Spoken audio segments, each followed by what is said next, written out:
Hola amigos, hoy vamos a hablar de un tema que evidentemente nos afecta a todos y que de alguna manera constituye en sí mismo uno de los temas más complejos y sobre los cuales versan las más diversas cuestiones y que siempre en el fondo nos producen a los seres humanos, a las personas, la inmensa mayoría de nuestros conflictos, tanto existenciales como relacionales. Es decir, nuestra propia relación con nosotros mismos y nuestra relación hacia el mundo, con los demás. Eh, de lo que vamos a hablar es de la sexualidad. Y la sexualidad, para poder entenderla, lo primero que hay que hacer es quitarse el paradigma y imaginar que cuando hablamos de sexualidad estamos hablando de un mero acto físico, carnal, de un mero acto sexual. La sexualidad, la calidad de sexual o de seres sexuados, eh, y con todo el intrincado camino que recorre nuestra mente para llegar a comprender de alguna forma de qué se trata, no es solamente un acto genital o físico. Algunos filósofos, estudiosos, investigadores, hablan de que la sexualidad tiene cuatro dimensiones: una dimensión biológica, una dimensión psicológica, otra sociocultural y otra ética filosófica. En realidad todo esto, que puede ser tomado en cuenta y puede ser analizado como certero dentro de lo que significa la sexualidad humana, eh, puede también ser resumido básicamente a dos cuestiones y a dos grandes dimensiones de la sexualidad, una física y otra no física. La dimensión no física de la sexualidad, dentro de la cual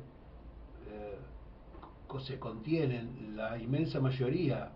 de las cuestiones relacionadas a la sexualidad,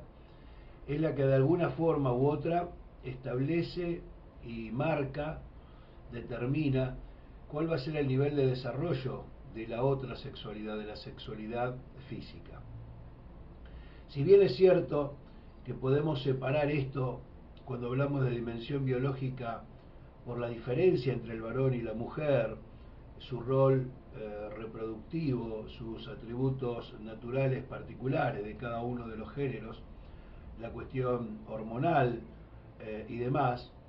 la configuración cromosómica de hombre y mujer, también tenemos que hablar dentro de ese terreno de las consecuencias psicológicas que a cada persona le produce la vivencia y el tomar conciencia de su propia sexualidad. Como la sexualidad física se ejerce, valga la redundancia, con el físico, esta cuestión física, estética, de apariencia, del propio físico, de la propia visión en el espejo que cada uno de nosotros tenemos, juega un rol muy importante, es muy potente y muy intensa el valor, la interferencia que tiene este concepto dentro del ejercicio y el desarrollo de nuestra sexualidad. Por eso, la sexualidad del ser humano no se limita a ser una necesidad solamente biológica. También hay una necesidad, si se quiere llamar así, psicológica, emocional, respecto del ejercicio y el desarrollo de la sexualidad. Después tenemos esta otra cuestión de lo sociocultural, en donde ahí sí ya nuestra conducta como persona se modifica en todos los aspectos. Porque de alguna forma lo que hace el molde sociocultural es eso, moldarnos, reprimir un montón de pulsiones y deseos naturales y adecuarlas a un sistema de coexistencia o de convivencia con el conjunto social. Allí en ese cúmulo de pautas socioculturales están determinadas las cuestiones aprobadas y desaprobadas. Dentro de esa cultura tenemos lo que se llama cultura ideal, donde justamente estas pautas de cumplimiento ideal de lo aprobado y lo desaprobado, de lo que se debe y no se debe hacer, nos rigen y nos marcan ese camino. Y los castigos sociales e incluso legales que supone el no dar cumplimiento a estas pautas. Y después tenemos la cultura real, que es la que en verdad ejercemos y la que en realidad vivimos a partir de un hecho muy también potente y muy trascendente en la vida del ser humano, que tiene que ver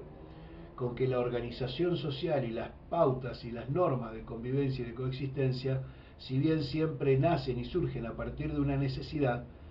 lo que suele suceder, lo que por lo general sucede, es que la necesidad termine y la norma quede, y por lo tanto produce un conflicto muy evidente y muy franco. Tenemos una norma que satisface una necesidad que ya no existe. Entonces ahí empezamos a dejar de cumplir la norma o empezamos a generar nuevas normas que satisfagan nuevas necesidades y no las que estaban anteriormente pautadas en esas normas de coexistencia. Es decir, la dimensión sociocultural de la sexualidad es, en definitiva, el modificador de conducta más intenso, más importante, más potente, para que la conducta de las personas se vea modificada, y de alguna manera eso es lo que provoca la mayoría de los conflictos, el poder decodificar, el poder sobrellevar toda esta información y toda esta carga sociocultural, poder llevarla a nuestra conducta y que toda esa carga no nos provoque insatisfacción, desazón, decepción o falta de plenitud, o la sensación de falta de libertad para hacer lo que realmente deseamos. La dimensión ética filosófica puede ser abarcada desde tantos puntos de vista como personas lo vean. Sin embargo, para ser objetivos y para ser un poco más concretos en esto, lo ético filosófico respecto de la sexualidad sí o sí hay que verlo enmarcado y encuadrado en un marco referencial muy acotado de tiempo y espacio, de cada tiempo que vivieron las sociedades humanas y en cada lugar, en cada sociedad que esto haya ocurrido. El sentido de la vida y el sentido de nuestra existencia, la búsqueda de ese sentido, también tiene un horizonte que está dirigido hacia la sexualidad. No es muy fácil de concebir la vida humana sin tener en cuenta el aspecto de la sexualidad, porque la sexualidad, en definitiva, más allá de cualquier discurso o de cualquier corriente de pensamiento, no es ni más ni menos que el eje principal sobre el que gira la vida de todo ser humano. Y esto es así no porque a alguien se le haya ocurrido decir que es así, sino porque está demostrado bajo rigor científico que la fisiología de nuestra conducta, de nuestra etología como seres humanos, está centrada en el aspecto de la sexualidad, en tanto nacemos como seres sexuados y existimos como seres sexuados para cumplir un mandato natural que es la reproducción. En tanto estos aspectos se pueden separar, y el ser humano ha sido capaz de separar la reproducción del placer sexual, empiezan a producirse toda esta serie de problemas y de conflictos, y la cuestión se tiende a complicar bastante más. Si solamente cumpliríamos con un instinto, una pulsión natural que tenga que ver con el sexo, relacionado únicamente con la reproducción, seguramente no tendríamos conflictos. Esto se puede observar en casi todas las especies vivas, y sobre todo en mamíferos de sangre caliente, que es la rama del reino animal a la cual pertenecemos. Pero bueno, en el próximo video vamos a seguir avanzando sobre esto y vamos a ir concretamente a tratar de explicar qué nos pasa hoy con esto de la sexualidad, porque hoy seguimos anclados y atados a ciertos conceptos que ya teóricamente